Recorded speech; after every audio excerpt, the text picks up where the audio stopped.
First, I would like to thank everyone for coming. This is truly a great turnout for such a wonderful event. I'm Dr. Minerva Santos. I'm the Integrative Medicine physician here at Northern Westchester Hospital. And briefly, I just wanted to, they've given me 2 seconds, so I'm going to take 4. In April, we launched our Cancer and Wellness Program, which provides patients of all cancer types with support while undergoing active treatment. Support in the sense of nutritional counseling, fitness, psychosocial support, meditation, aromatherapy, Reiki, and acupuncture. I'm passionate about this program because I see how patients enter and how they leave. They come in feeling scared, alone, and isolated, and leave feeling nurtured and empowered. Through the Integrative Medicine Volunteer Program, which recruits qualified practitioners from the community, we're expanding so that in addition to offering the modalities that were already available on the inpatient and outpatient side, we can even do yoga and meditation at the bedside. Now, none of this would be possible if not for Dr. Joel Seligman, who had a vision that a hospital should be more than a place to come to get sutured, to get surgery, or to die. It should be a place where people would come and leave, if not cured, at least with a sense of being healed. He embraced and understood that patients needed to be seen as a whole, their mind, body, and spirit addressed while they were here. And he set forth to make Northern Westchester Hospital that place. From affecting the scared child in the emergency room who's hugging one of our many pet therapy dogs, to the cancer patient undergoing chemotherapy, getting a guided imagery or aromatherapy session to help them with their nauseousness, he made it happen. So, without further ado, I think that's 4 seconds, let me introduce my fearless leader, and I call him fearless because he embraced things that other leaders were not doing, other hospital leaders were afraid to, who didn't see the connection between mind and body. But Dr. Seligman, our president and CEO of Northern Westchester.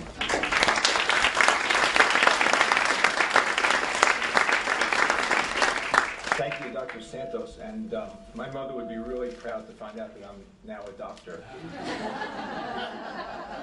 So I thank you for the promotion as well.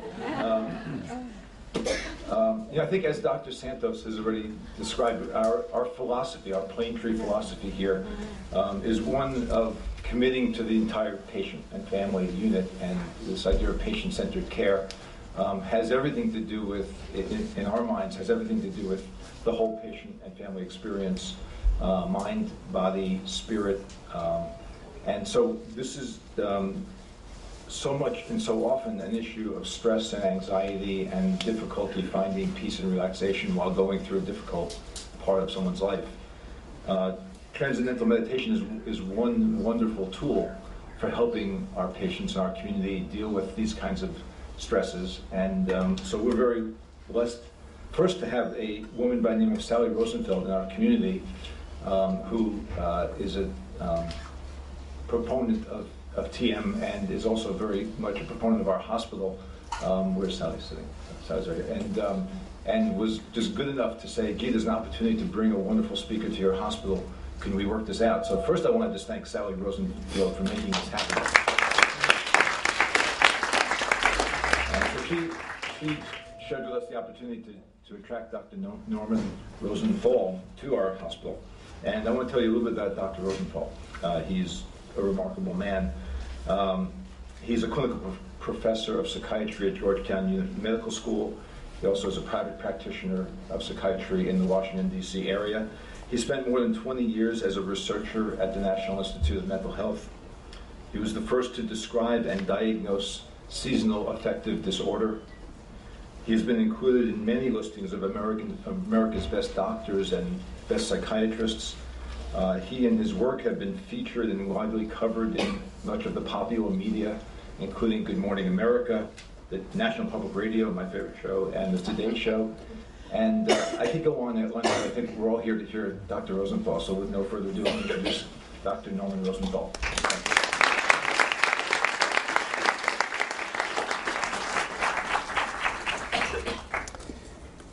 Well, thank you all. I'm really delighted and honored to be here today.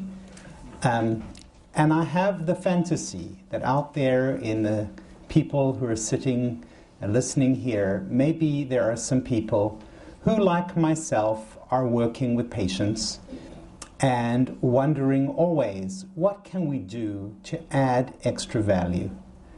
The things we're doing, maybe they're working partially, maybe they're working, but there are side effects. Sometimes, of course, we get people totally better, but more often we help them part of the way.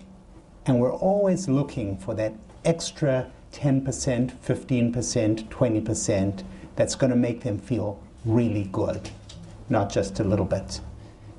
As the former introducer said, hospital's not just a place where you get sutured, it should be a place where you get nurtured.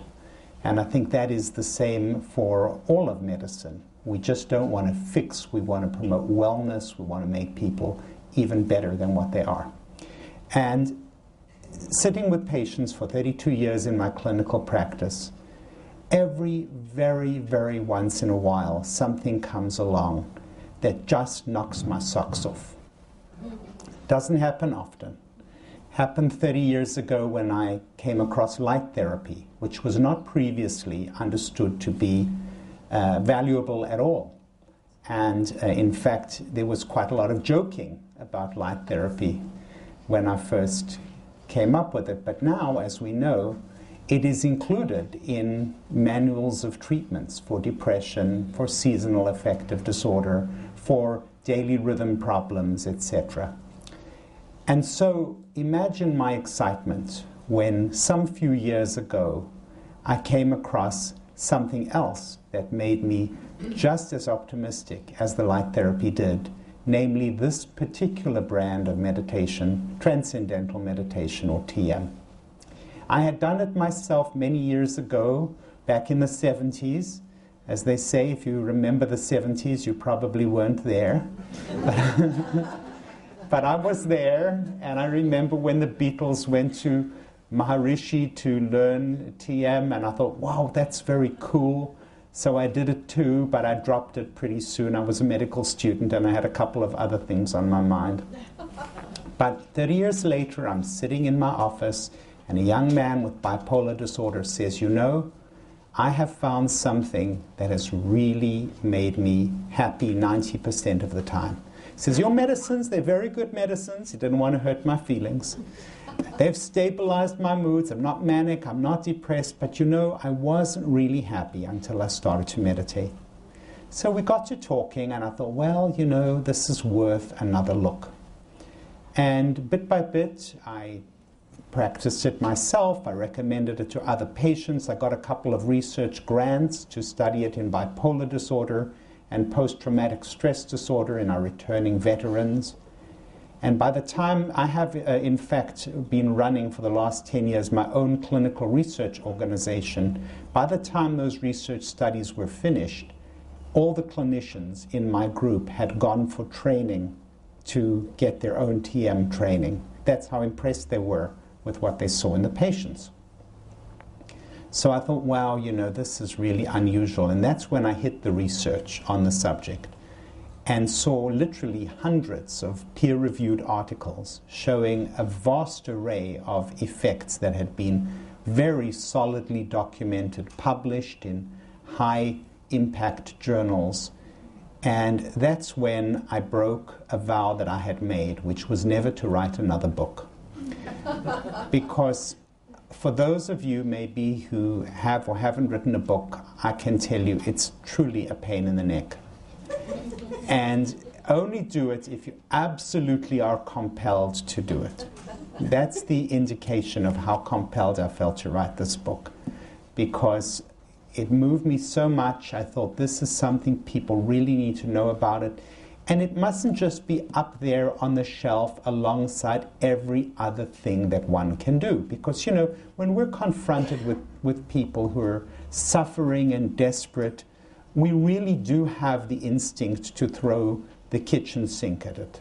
You know, today it's goji berries, tomorrow it's acai berries, the next day it's something else. There are 10 kinds of massage, there are 10 kinds of meditation, there are 10 of this and 10 of that. So where, and it's all done with the utmost goodwill and, anecdotal stories of people who've benefited. How does one kind of sift through it all and pick, because we've only got a certain number of hours in the day. And it seemed to me, once I'd seen the research, which I'm going to present to you shortly, that this was something that everybody had to kind of see as somewhat separate, simply because it's been so thoroughly researched. Without further ado, here is the name of the book. I have copies there, and I'm happy to sign them afterwards. Healing and Transformation. Healing is actual physical healing, and transformation is changing somebody's life. Not just, I'm feeling a little bit better than I was before. That's not transformation. It's, I'm really feeling like a new person. What is transcendence then? Well, when I first heard about Transcendental Meditation, I heard there was a fourth state of consciousness, beyond sleeping, waking, or dreaming. And I'm a skeptical person, and it seemed very woo-woo, new agey to me. But in fact, having now meditated for several years and spoken to many, many people, when you go into meditation, and the technique is a simple one, it involves sitting for 20 minutes twice a day in a comfortable chair, and you have to be trained by people who are trained to teach it. It's a one-on-one thing. It's not, so the book itself, it's not like I say, it's not a how-to book. It's a why-to book, because there's so many things that are competing for our time in our day that before we make that commitment to spend 20 minutes twice a day, we have to be pretty sure that this is going to be worth our while. And the book lays out the case for why I think it is. My while, at least, and other people's perhaps as well. So you go to the teacher, you get trained, you learn how to use a sound or mantra, you sit comfortably, and you kind of think the mantra. And part of the trick is not just really the mantra itself. The magic is not just in the word. The magic is, the power is in the actual technique of how to use the word properly. And once you do this twice a day. As you get practiced, in the process of thinking the mantra, you slip into a state. One of the ancient writings says it's the mind within the mind beyond the mind. You find you're awake, you're alert, but you're very calm. And even though you're awake, there's no actual content. It's not like you're thinking, oh, I've got to do this later today, or what fun I had last night, or whatever. It's just you're awake, you're alert, but there's kind of no actual thoughts there necessarily. Thoughts can come and go, but the key is, in this particular pure state, is this pure state of consciousness. If a pin dropped, you'd hear it. That's kind of how alert you are. But at the same time, your body is so settled and calm. And that is the state of transcendence. And it's very, very pleasant. And unlike any other kind of pleasantness, I've asked some people to describe what would it be like. And some of the descriptions are in the book. One that comes to mind is by the actress Laura Dern. Some of you may know her. And she said, you know, if I had to describe it, I would say it's almost like lying out on the beach after you've had a swim. And there's just a gentle breeze, and you almost want to take a nap, but then you don't take a nap, because you kind of get captured by the moment, by the salt air and the breeze and the sun, and you just go into this really lovely place. That's the closest I can get to describing what it's like to be in the transcendent state. What I have here, which I don't expect you to read, is simply 3 different categories of meditation. One is focused attention, one is open monitoring, and the other they call automatic self-transcendence. Now, focused attention is where you have a particular target that you return to again and again in your mind. Maybe it's a candle flame, maybe it's a mandala, maybe it's a thought or a prayer. You, as your mind drifts off, you bring it back, you bring it back. That's one form. The second is open monitoring. Mindfulness embraces this technique. You monitor your breathing, you monitor your feelings, you monitor your moment-by-moment thinking. In fact, both of those techniques have been packaged together in the technique of mindfulness. But very different from that is the use of the mantra in the TM technique. And all I'm really saying here is that not all meditations are the same. They're all different. And so when somebody says, I meditate, and somebody says, oh yeah, well, I meditate too, and the third person says, well, so do I. You could all be doing something completely different. And it's important to understand that. And in fact, they all have different brainwave effects, which I haven't gone into here. This is just the steps that you learn. There's several meetings. They really, these teachers of TM really try to see that you get the hang of it. And you know, it's a very, very simple technique in that almost anybody can get it. So then the first question is, well, if it's so simple, why do I need a teacher? Well, it's one of those things that it's like a knack or a practiced art that, I mean, all of us can swim, hopefully. But we had to be taught initially. And in fact, I even compare in one point of my book swimming to TM, because I don't know if, can any of you remember that first time you were able to get your feet off the bottom of the swimming pool and you were actually able to float and propel yourself? Well, that's a little bit, it's a threshold event. First you're kind of walking on the bottom of the pool, and then you're buoyant and you're swimming and you're not drowning and you're not suffocating, and it's amazing. And that was the kind of threshold event when I first felt, now, yeah, this is the transcendent space. This is what they've all been talking about, and it's kind of really different. So it's something everybody can do. It's simple, but it needs training and it needs practice, like any other form of art. The brain during meditation is quite fascinating. It is bathed by calming alpha rhythm waves, and they especially come sweeping across the prefrontal cortex of the brain, which has been called the brain's CEO, because that's the part of the brain that makes judgments, that makes decisions, and that's being bathed in these calming alpha waves. And there's also what's called an increase in coherence. Brain coherence refers to the way the brain waves of different regions of the brain relate to one another. That the higher the correlation across brain regions, the higher the level of coherence. And this is what is promoted in the transcendent state and between transcendence. Higher coherence, more competency. Athletes that are higher up in the food chain show higher brain coherence. Similarly, I'm having my Rick Perry moment.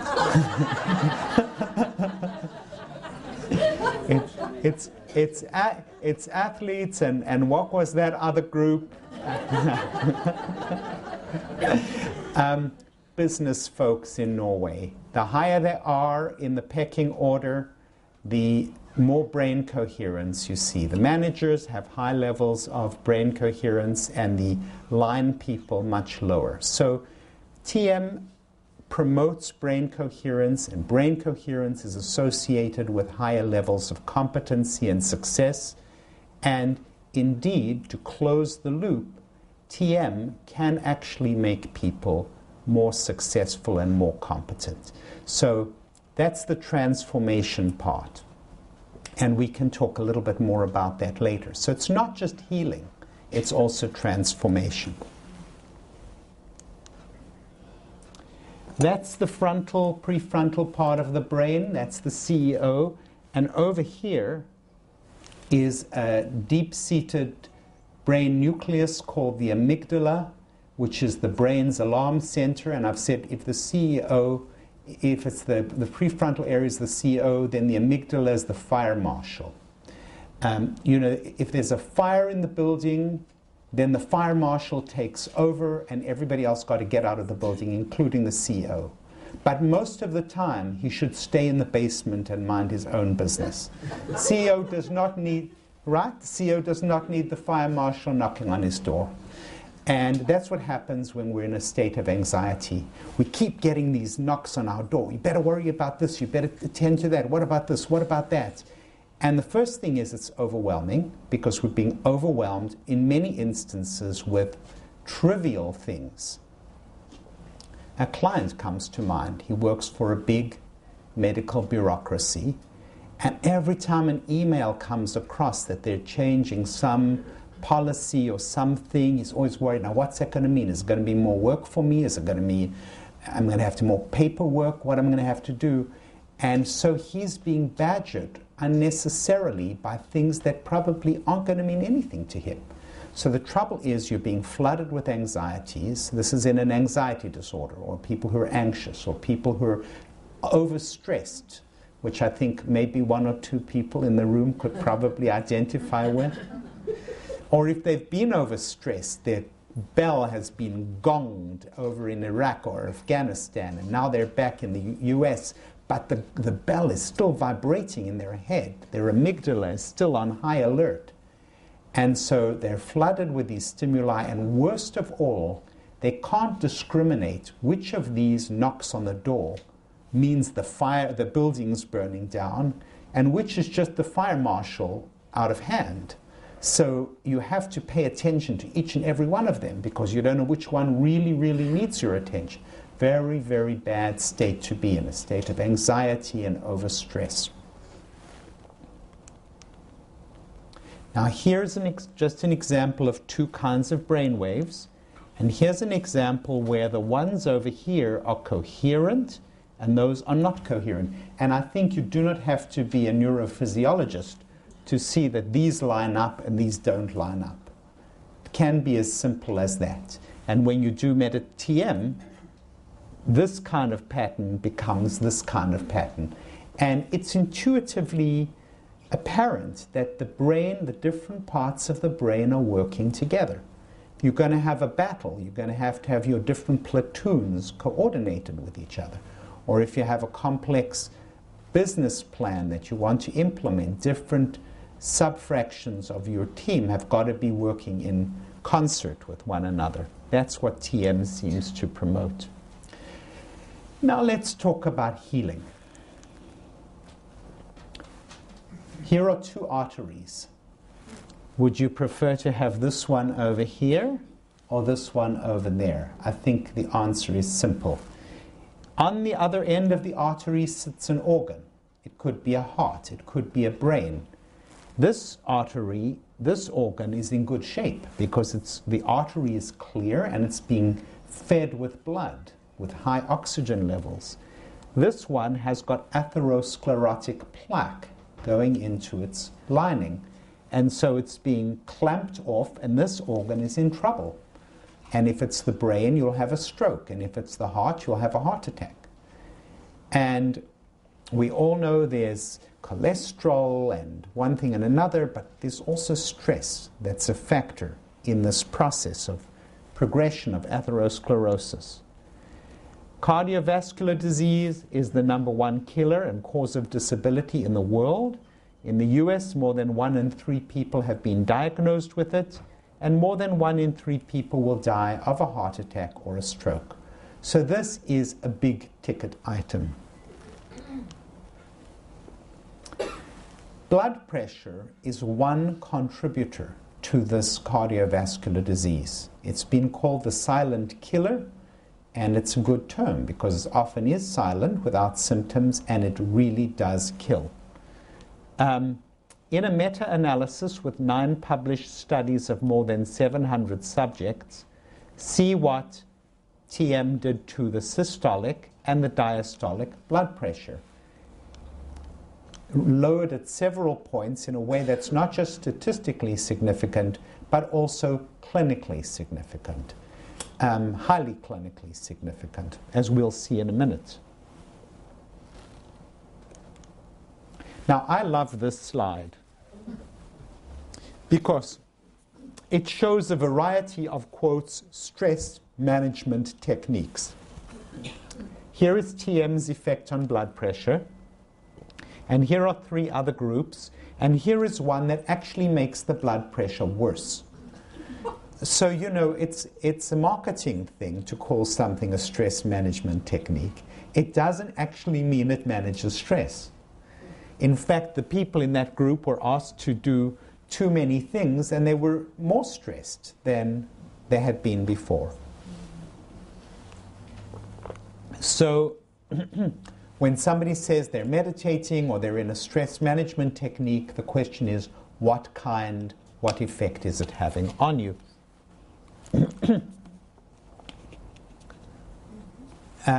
Now, atherosclerosis actually can get reversed.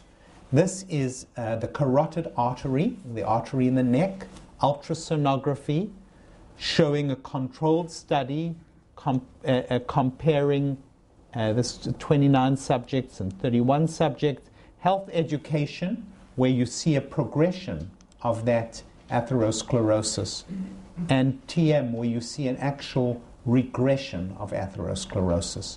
Because in its early phases, it's reversible. In the late phases, where there's calcium there and stuff, you can't reverse it, but you can in the early phases. And TM can do that. Now, this is another parameter, and I won't belabor these. This is left ventricular mass, big left ventricle, bad news. Health education, the ventricle goes on enlarging. TM holds back the enlargement of the ventricle. Insulin resistance, I'm sure we've all heard about it. The belly fat that doesn't let the insulin push the sugar in the metabolic syndrome, reduced by TM, increased by the control, which is health education. So we're seeing all these different things that TM is actually doing in randomized controlled studies. Now the question is, okay, so does it really make a difference? Well, I imagine the researchers sitting around saying to one another, you know, all those people we put through controlled studies all those years ago, I wonder what happened to them. Did they keep meditating? Did they have a different outcome? Did it prolong their lives? Did they die more or less than other people? We don't know. We didn't follow them up. Too bad we never had enough funding. And then somebody says, well, what about looking at the death records of those people? There are national death statistics, including the cause of death. What about looking at the ones that got TM and the ones that got the control and see if it made a difference? Well, to their amazement, there was a 23% reduction in all causes of death and a 30% reduction in cardiovascular death in those who had had the TM an average of 7 or 8 years earlier. Can you imagine? They don't even know if these guys kept meditating. And yet 7 or 8 years later, it made a greater impact on the mortality than many other things that we might be doing for our health. They repeated it. This is Robert Schneider's work from Fairfield, Monash University. But published here in the Archives of Internal Medicine in top-class journals, where the reduction in death, heart attack, and stroke over 5 years was reduced by almost 50% in a group of people who were at risk for cardiac problems, who were getting all the usual standard of care treatment. That means cholesterol-lowering drugs, blood pressure-lowering drugs, seeing the doctor, etc., etc. This one extra element can make so much difference. Decreased hospitalization and outpatient visits. This is Orm Johnson's study. I won't go into the details, but they are significant. And here's an interesting study from Quebec, where they looked at people, the cost of medical care in people who did not meditate versus people who meditate. And this line over there, where it turns from white to beige, that's the nodal point where people start meditating. What you see is the costs of the medical care lowered in the meditators and going up in the non-meditators. And this is even more prominent in those over age 65. So, do we have a healthcare problem with costs, would one think? Do you think we've got healthcare cost issues in this country? Well, somebody should come and look at the slide. Anybody know President Obama personally? Would be nice to show him these slides. Because this is a very simple thing. I mean, if you think of the cost of teaching somebody to meditate, because basically what you're doing is you're empowering a person. You're empowering a person to take their health into their own hands, to give them a technique.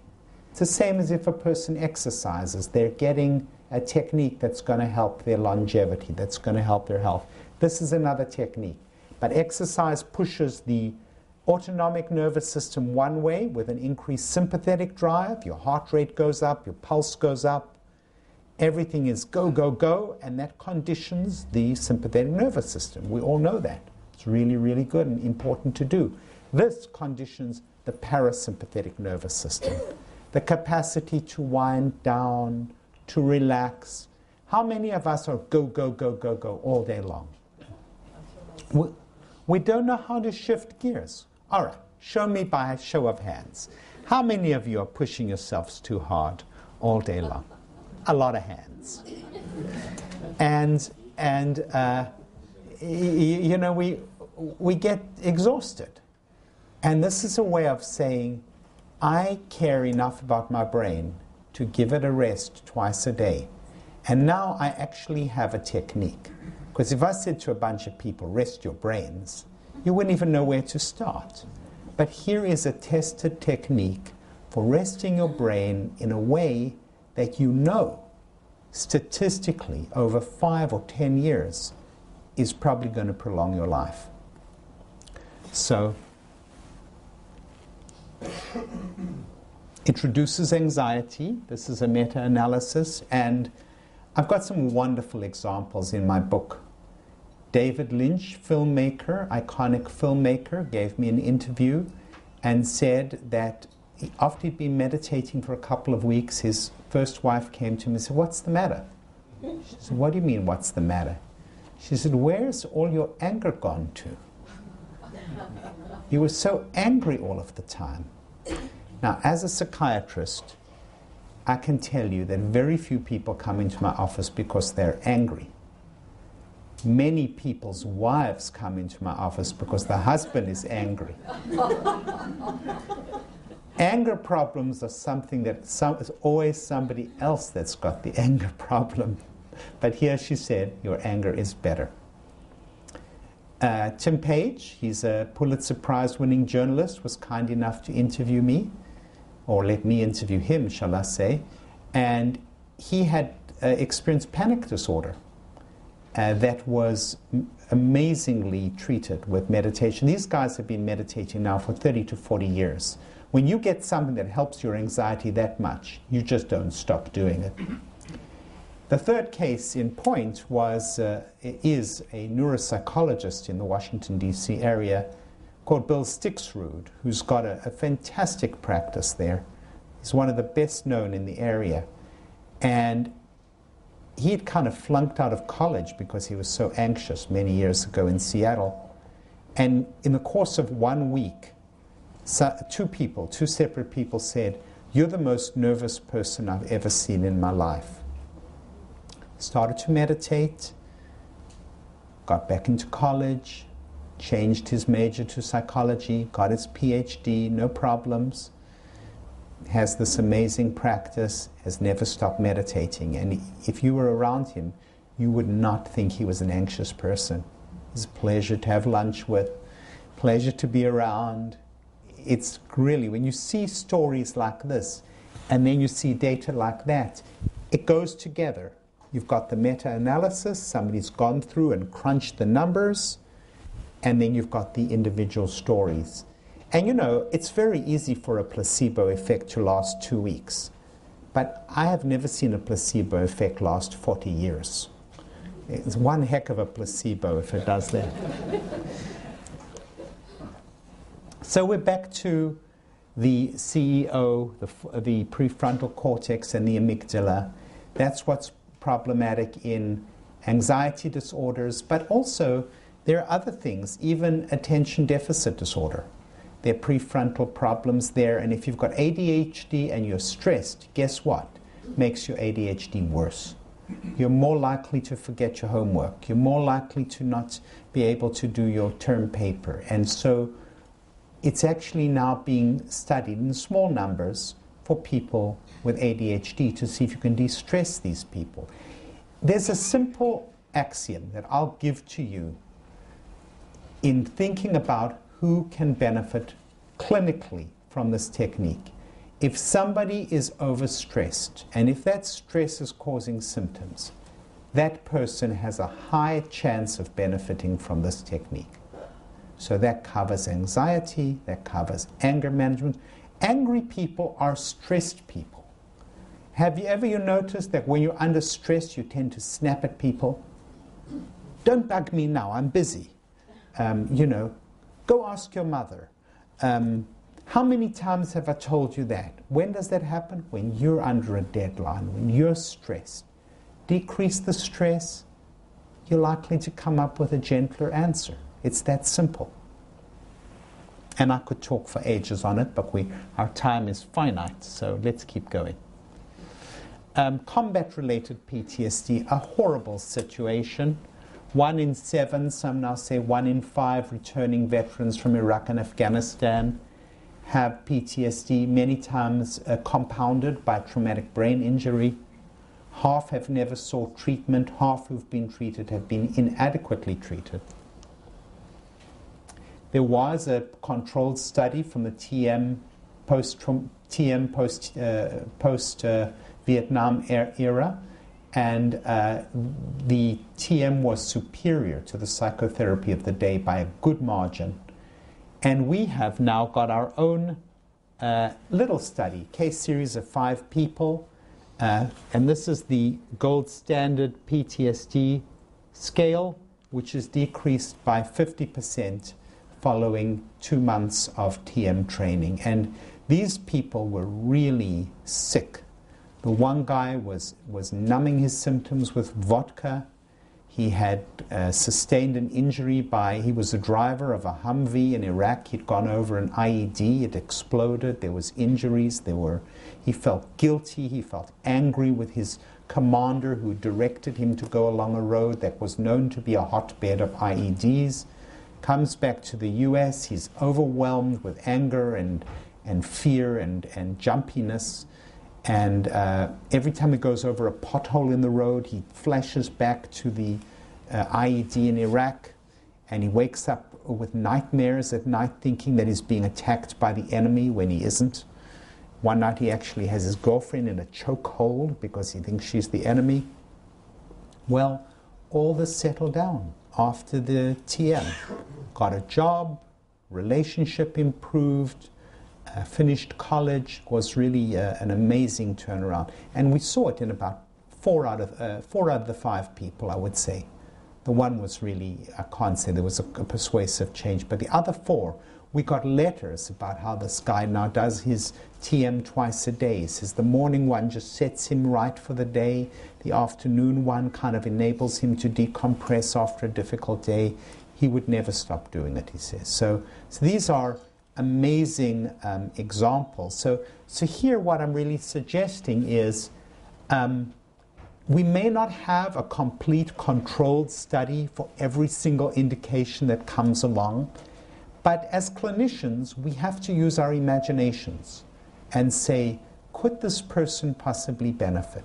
Is this person anxious, overstressed, angry? If they are, let's consider this. I mean, we do have good drugs, but they do have side effects. We know the SSRIs can be terrific. They can also suppress your sex drive. They can cause weight gain. They can flatten out affect. So nothing's perfect. And to the extent that we can add to the patient's well-being with a non-drug form, that maybe we can't stop the drug, but maybe we can lower the dosage and have fewer side effects. It's not an either-or. It's a matter of using everything we can to promote wellness. I love that initial introductory comment. Alcohol and tobacco addictions, I'm not going to go into any great detail. There are 19 separate controlled studies, and there's an impressive literature on that, but it may be beyond our current conversation. And there's a wonderful schools literature, schools which are where the kids are stressed.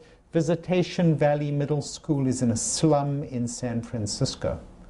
And the kids there were creating so much pandemonium. One of the researchers said that the first day he walked there, there was a huge teenage kid banging a garbage can against the wall of the corridor. And the Jim Durkee, the headmaster, wonderful, wonderful guy, went on to get for his work here the Middle School Headmaster of the Year award for the whole United States. Thousands of headmasters or headmistresses, principals, competed for that honor. But they came to him, and the day before he was to go to Visitation Valley, and they said, "We couldn't find a suitable principal, so we thought you'd have to do the job." And he went there, and he started doing the job, and he just didn't know which side was up. And at that point, the David Lynch Foundation, which supports TM for many different groups that need it and can't afford it, were offering San Francisco schools a grant to teach it, and he said, "I'll take it." Well, this is what happened to attendance before and after what was called the Quiet Time program. School one, that was Visitation Valley, attendance had been dropping, it turned around. Likewise, in a second school, it had been dropping and turned around. Same with grade point average, down and then up, down and then up. And in particular, what's called the holy grail of education is to close the education gap, to help the lowest performing students perform a little higher. That's one of the hardest things to do. It helped close that gap. So why is this? Well, when you're on your way to school and you have bullets whizzing and you see a corpse on your way and you think that the next one could be you, then you land up in your classroom, you don't exactly feel ready to study algebra. Your brain is in shock. And so the principle behind what's called consciousness-based education is first get the student in a mentally receptive state of calm alertness. Does that sound familiar? If somebody's calm and alert, that's when they study best.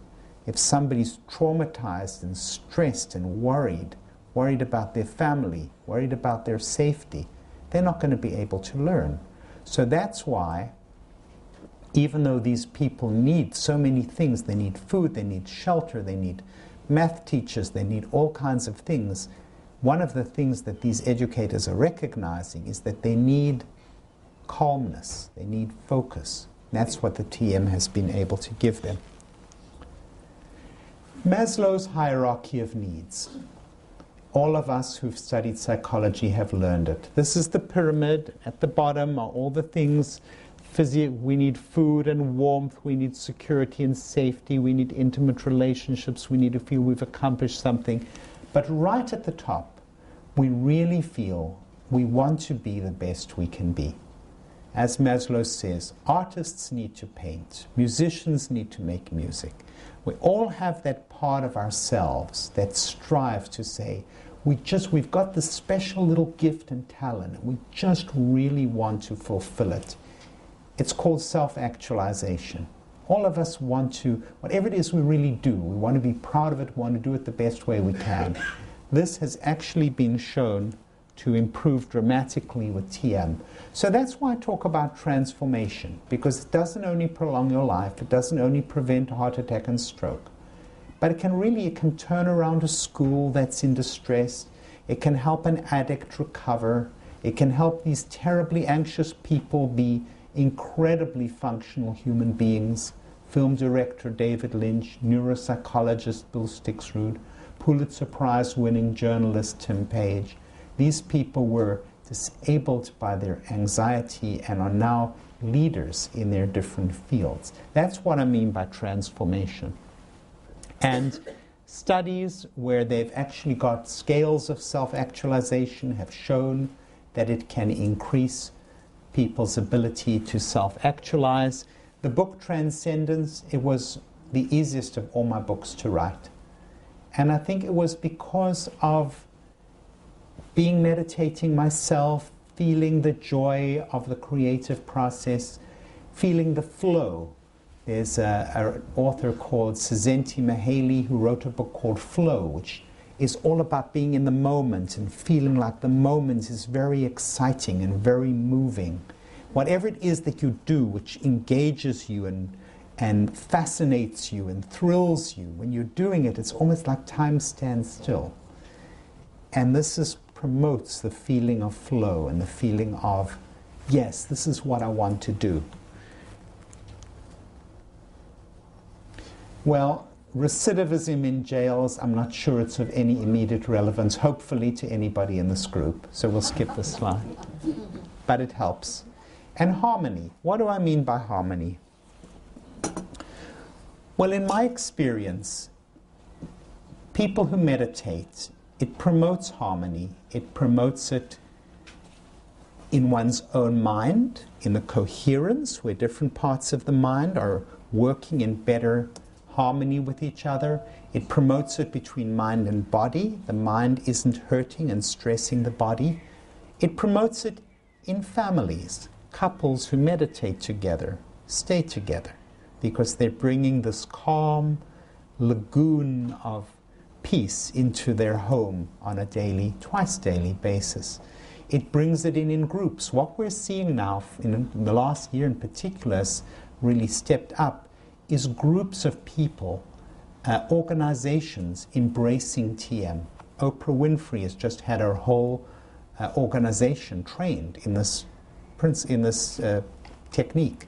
She can certainly is in a position to choose which technique she wants her people to learn. They're all learning this technique now, and other organizations are following. Why is that? Because those of us who've worked in organizations know they're not always pleasant places. People are stressed, so what do? They snap at each other, they gossip about each other, they undermine each other. Oh, here's a little memo. Let me withhold the information so that somebody's going to be late for a meeting and looks like an idiot.